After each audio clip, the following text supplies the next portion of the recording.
Hi everyone, I'm back with another video. I'm back with the November reading wrap up. So, November was an interesting month, so I will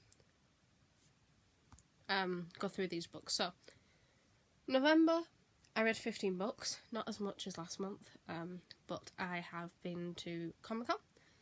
I went to see Inside Number 9 Stage Fright, and I went to see the Muppets Christmas Carol in concert.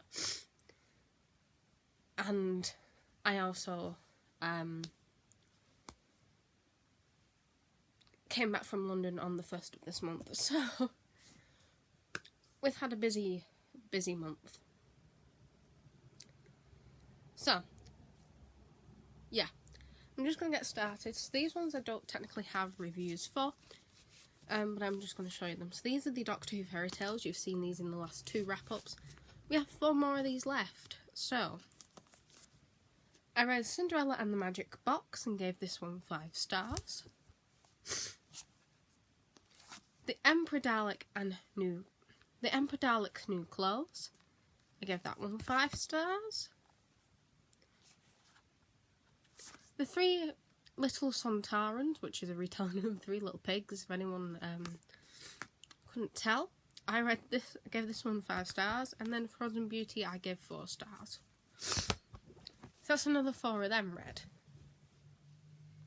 And then, of course, we have Dorothy and the Wizard in Oz. This is the 4th book in the Wizard of Oz series, and I gave this one 4 stars. They pretty much followed a very similar story, so I'm not going to review them constantly, but you will get my star reviews. Then the next one, wow, this is going to be a quick one because I'm not going to be talking about these quite a lot. I read The Course of Love by Elaine de Botton. Botton, not bottom, before anyone gets the wrong end of the stick. This one is about a couple who are destined to cross paths and fall in love, get married, and set off on a journey of life together. They both believe that all you need is love, but they learn that life ends up having other ideas. So this is a story about learning to survive in a modern relationship and maybe enjoy it. It's a celebration of compassion, imagination, sheer hard work, and the need to keep love going. So this gives advice about love. So I gave this one 4 stars. A full review will be coming up in a celebrity recommendations video. I had to think whether I'd uploaded that one or not. Same with these next 2. So we've got The Ballad of the Whiskey Robber by Julian Rubinstein. So this is a true story about a Hungarian whiskey robber called Attila Ambrus, who escaped the late 80s Romania for Hungary, and he became a goalie and a janitor for the 3rd Division ice hockey team, which brought no fortune and little glory. He was the least successful player as well in the country, and that was the least successful squad. His possession of money-making ruses fared little better. His first smuggling, grave digging or rouletting, and then he discovered a robbery.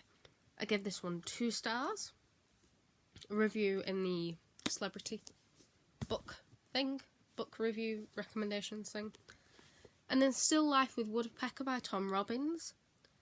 This is a kind of love story which takes place inside of a Camel cigarette packet, which kind of is very confusing and is a bit weird.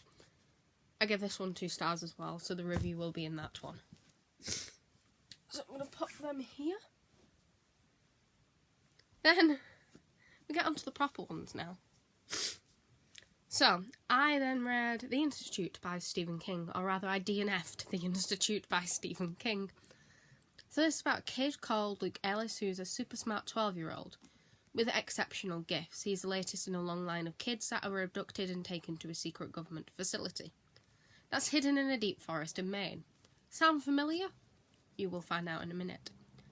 So here, kids with special talents, telekinesis and telepathy, are subjected to a series of experiments. There seems to be no hope of escape, until Luke teams up with an even younger boy whose powers of telepathy are off the scale. I gave this 1 star. I DNF'd this at the halfway point. I only had 50% more of the way through to go, and I DNF'd it. So this is what inspired Stranger Things. It's funny enough, I'm talking about this now, and the new season has just come out as I'm filming this. The beginning of the new season. And I'm looking at my new stickers to start doing. I'm a huge fan of Stranger Things. You can actually see that. You can see my framed picture of Eddie up there. Yes, I have a framed picture of Eddie up on my wall. Behind me is my fan comfort letter from Henry Creel from my 18th birthday. And right up there, that grey one there, is where I met Jamie for the first time. There's another one. I also have Vecna over there, and I've got a Vecna over there, and then a Jamie poster over there. You get the deal. I like Stranger Things. This, however, was boring. And it's a slog. It's an absolute slog. Barely anything actually happened up till the halfway point. They did kind of start running away. It should have been shorter. It could have been shorter, and it would have made it more thrilling and more worthwhile. This is a Stephen King book I don't recommend. I just don't. It was not good. So then, I read A Soul to Keep on my Kindle. So this is the first in the Dustwalker Bride series by Opal Rain. So this is about Rhea, who wants freedom, and she's ended up being known as the harbinger of bad omens and blamed for the demons that ate her family. So she's shunned by her entire village. And when the next offering is due to the monstrous Dustwalker, the village offer her, basically. He's not what he seems, though. Orpheus has a skull face, glowing eyes, and she finds herself unwittingly enchanted by him. And I found myself unwittingly enchanted by him, to be honest. He only wants a companion. See where I'm going with this? It's very much a dark romance. He takes human offerings to the Vale, the place he lives and the home of the demons. The brief companionship does ease his loneliness, but it gets cut short. I gave this one 5 stars. It was a great fantasy, a great romance. It was equally sweet, it was equally dark. It fits the Beauty and the Beast retelling theme, if you're into that kind of thing. The characters fit well romantically together, the plot was beautiful, and each erotic scene was written well as well. It was a great explanation of Orpheus's downstairs workings. They explain that, which is good to know. The creatures all seem to have a heart of gold, which is what we want. Then I read The Co-Worker by Frida McFadden. So this is about 2 women and an office filled with secrets, and one terrible crime that can't be taken back. So Dawn is strange. Everyone thinks so at Vicks, the nutritional supplement company where she works. She never says the right thing, she's got no friends, and she's obsessed with turtles. Keep that in mind. She always shows up, precisely at the right time, things like that. But then one morning she doesn't show up, and her co-worker, who's beautiful, popular, top sales rep, is quite surprised, and then she gets an unsettling anonymous phone call which changes everything. It turns out she wasn't an awkward outsider, she was a target by someone close. This is a very fast-paced thriller. It was entertaining, it was twisty. She wrote this one very well compared to the last one, which was One by One. That was the last one I read.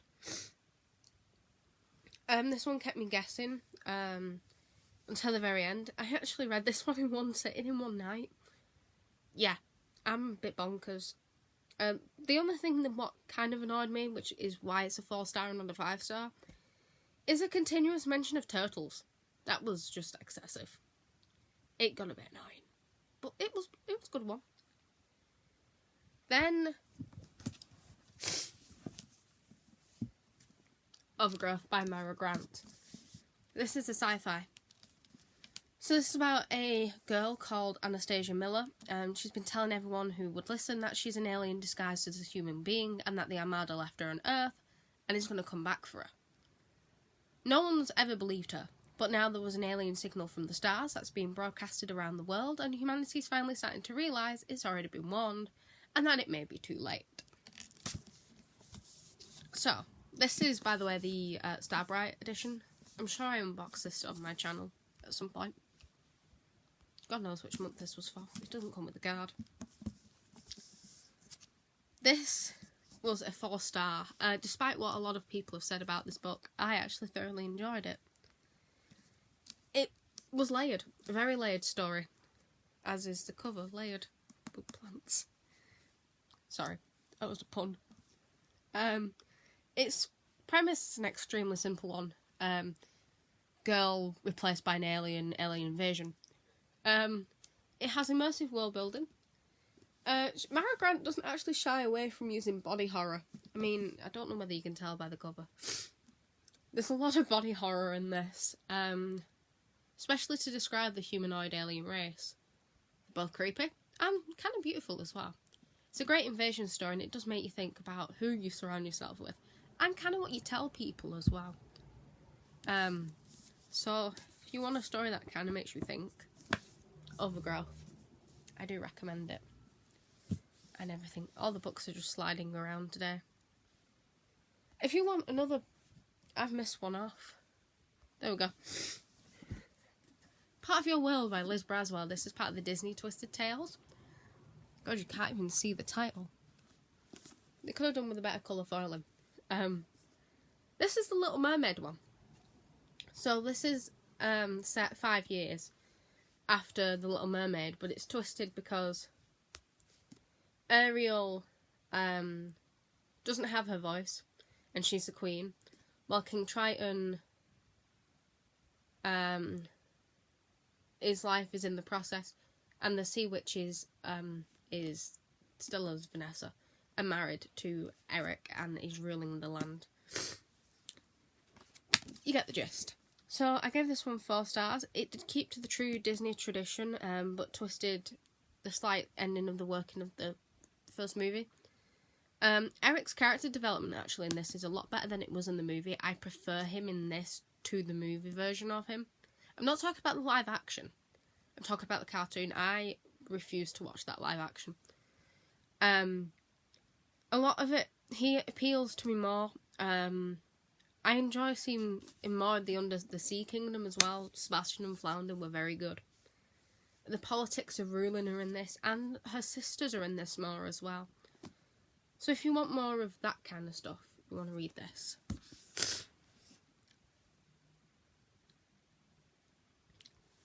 If you want a book that makes you think, a bit like Overgrowth, you might want Babel by R.F. Kuang. It is called Babel because they are called Babblers.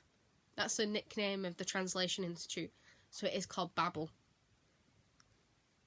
Just throwing that out there. It's not Babel, it's Babel. So this is set in Oxford in 1836. So it's the centre of all knowledge and progress in the world, and the heart of Babel is the prestigious Royal Institute of Translation, the tower which all the power of the empire flows.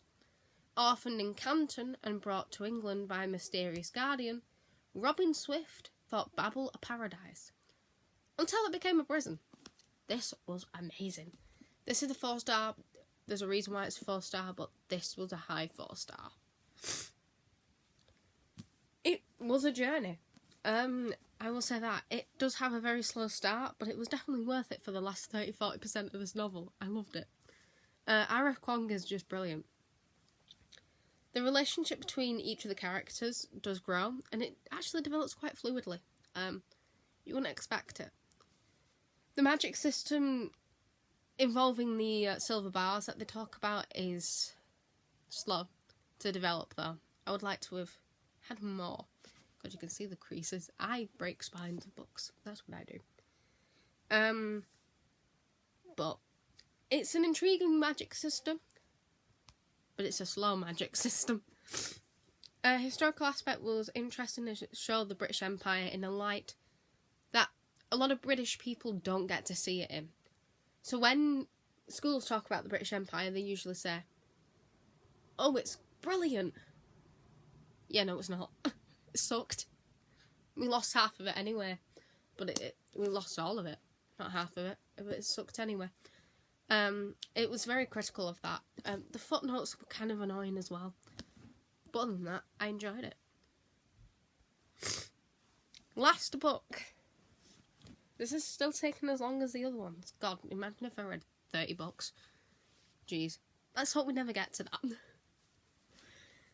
I then read Blood and Steel by Helen Scheurer. Scheurer? I think that's how you say it.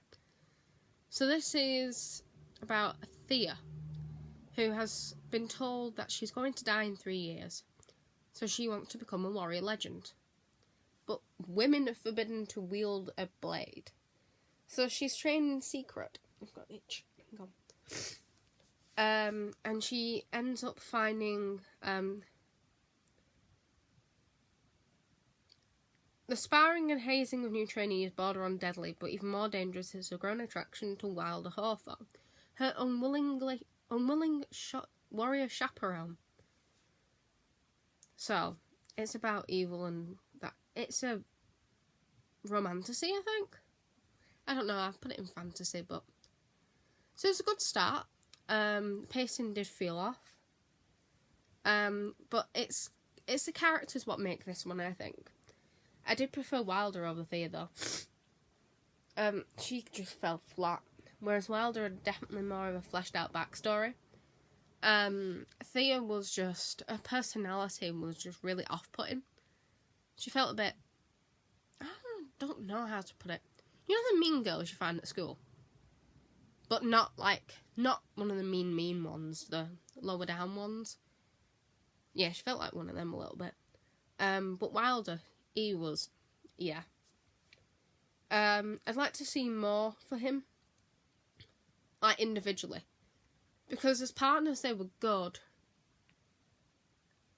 Like, developing, but individually, she developed more than he did. But he needs that more push, I think, to develop a bit more on his own. But other than that, it was a good start to a fantasy series. I probably will read the second and we'll see how we go. So yeah, those are the 15... I read that really terribly. Those are the 15 books I read in November. I am doing the Winter Romance Land for literature in December. However, I've put a slight twist on it. I don't own a lot of Christmas romance books. Winter romance books, even. So, obviously I've got some, but I don't have enough to fill all the prompts. So, I've used some of my other Christmas books to help fill the prompts. So, it's a half Winter Romance Land, half just Christmas books. But, it is what it is. So, I'm going to be doing that in December. I didn't think I was going to be doing that, but apparently I am. I didn't know it was coming. So, that's what I'm doing. So, I hope you enjoyed this, and I will see you next time. Bye.